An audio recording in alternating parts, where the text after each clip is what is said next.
it said, I am looking for help in fracture coding. Is there a good webinar or suggestions? Well, first of all, I want you to know we've talked a lot about fractures because, quite honestly, I just like talking about fractures. So there are some YouTube videos already out there with comments about coding for fractures in ICD-9 and ICD-10, and you can find those on our YouTube channel, Medical Coding Search.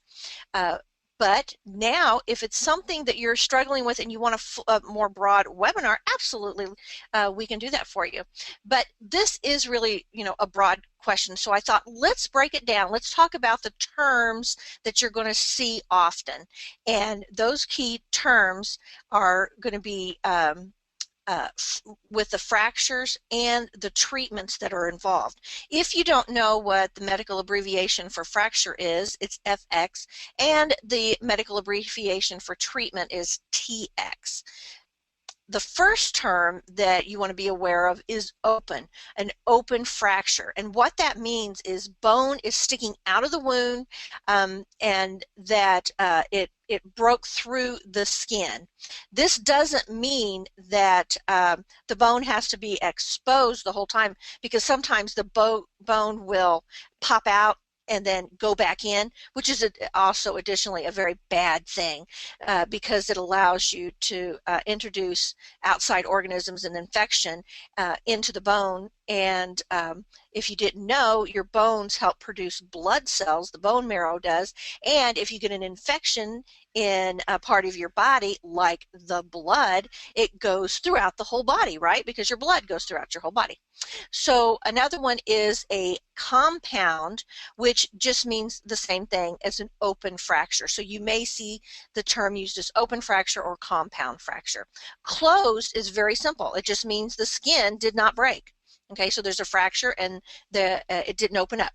A displaced fracture, it means that it breaks through the bone and the bone's no longer aligned. So think of a stick, and the stick is broken, but it's not in alignment anymore. Okay, and then a non-displaced is actually the opposite of that. It breaks through the bone, but the bone doesn't move. So there's a big giant crack in there.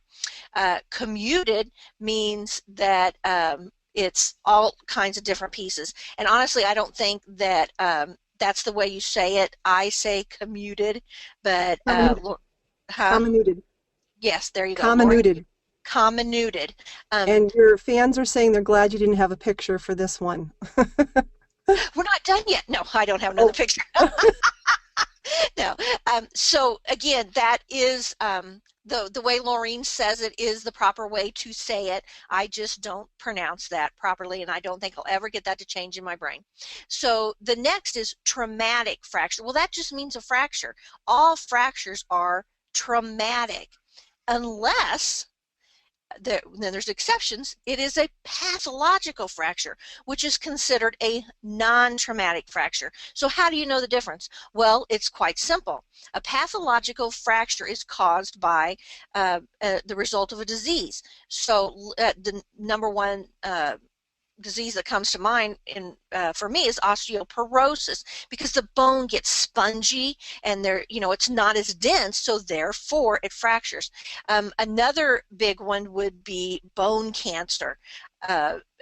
If you ever watched the C.S. Lewis story, after he finally got married and his wife was walking through the kitchen, and all of a sudden she just falls and she broke her femur walking across the kitchen.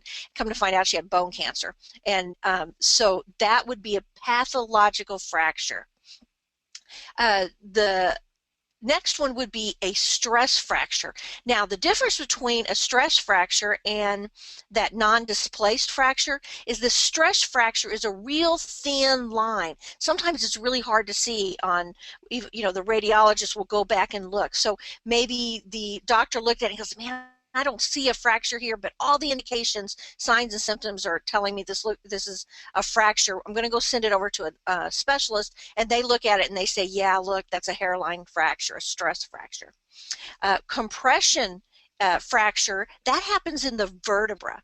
Now what happens is, you know, you got your vertebra are like little blocks that are stacked up on top of each other, and there's, you know, a spongy material in there and padding and everything. Well, a compression is you take one of those blocks and you smush it, and it cracks and breaks. And it's usually done because of compression. Very painful. So the vertebra breaks, and then it just kind of breaks down, collapses, I guess is just the easiest way to say it. Next, you need to know about some of the treatments that are involved, and these terms are going to be, oh, don't go down so much, you missed some. Malunion, there we go. Malunion is when your fracture is healing out of alignment. So let's say this is your fracture. Let me try to put it here where you can see it. Let's put it on the green here. Okay, so here's your fracture, and instead of it, you know, going together like that, it goes together like that and starts healing. Okay, so that is not a good union there. It's healing out of alignment. Non-union means it's doing this. It's just not healing. The space is not filling up with the bone scar tissue. Then we have a question, Alicia, about a blowout fracture. Did you cover that? A blowout fracture? Yeah. Well, that is not one that I have ever heard of. It's my understanding that it's like when you're in an accident or a very intense trauma, and it really literally like blows the joint apart almost. It's really bad. So it's in the joint. It's okay. What that tells me, and then I could, you know, look it up and do some more research for you, and maybe even get a picture. Is that certain fractures in certain parts of the bone are have specific names that orthopedists and stuff may give them, and that may be a very specific type of fracture, like a fracture that involves the joint, is what I'm assuming. So we can definitely research on that. Now you're going to have me go out and look. Let's see, open reduction. Oh, did you go find it? I did. Aww. Yikes. Oh, orbital bone. Yeah, okay. The orbital bone.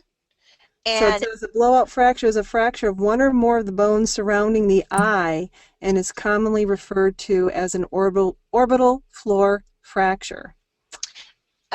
Results from trauma to the orbital. That would probably, you know, if somebody gets hit, that would probably do that. Yeah, yeah. Yep.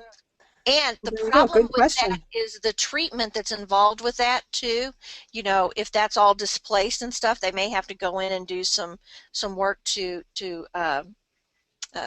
not fuse that, but you know, they'll put little metal pieces and plates in there and stuff. So very interesting.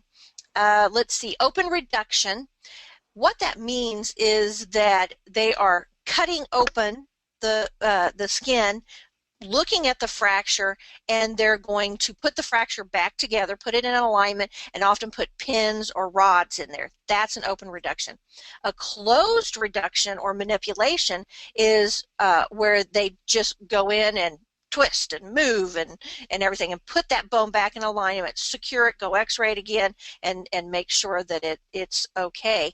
That is very painful. That still is sometimes done in a surgical suite because it is so painful, and they really may have to do a lot of manipulation. So just because they do it surgically or put the patient under, I guess is a better way to say it, doesn't mean that it's open or closed. You really need to pay attention to your documentation. Last, a term is immobilization, and that is just when they're taking the joint above and below and they immobilize or secure the bone so that the fracture can't move around. So those are the main terms that you'll see in documentation. Let's move down now. These are some codes that I thought you needed to be aware of. So if you're going to be dealing with a traumatic fracture, that is going to be found in codes 800 through 829. It's going to be based on the location, what bone and stuff. Pathological fractures, though, are not there. They've got their own area. Kind of reminds me of diabetes and gestational diabetes, you know, where it has its own little area. Same thing with pathological fractures, and it's going to be 733.1, but you do need a 5th digit, and it just, you know, like the femur is going to be different than the humerus, and that'll be your 5th digit. When you have malunions, now this is after the healing process has started. Again, that is not in those traumatic fracture codes. 733.81 is malunion, and non-union is 733.82. And then stress fracture that I mentioned before, 733.9. Don't think that a stress fracture is, because it's a little crack, is less painful. It can take a long time to heal as well and can be extremely painful. Last, there's late effect codes. Usually you have to have 2 codes when you're going to be dealing with a late effect, and the conditions are sequenced at 905 point something else. You know the digit X. So then I wanted to just kind of round this up by showing you some other terms that you may need, because it deals with the structure or the anatomy of a bone. When you do that, you'll see certain fractures of different parts of the bone, and so therefore it's good to know these terms. So now we're back to our bone. The terms that are the main ones that you need to know are these 3 in orange at the bottom.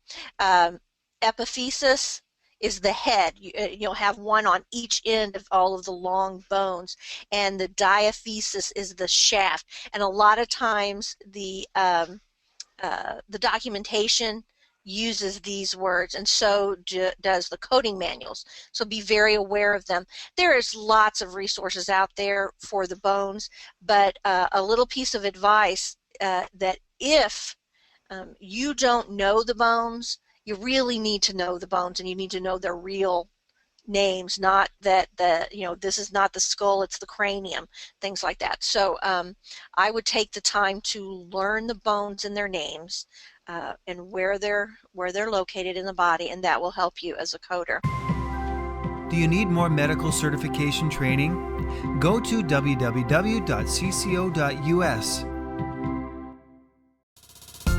And don't forget to subscribe to our YouTube channel for updates.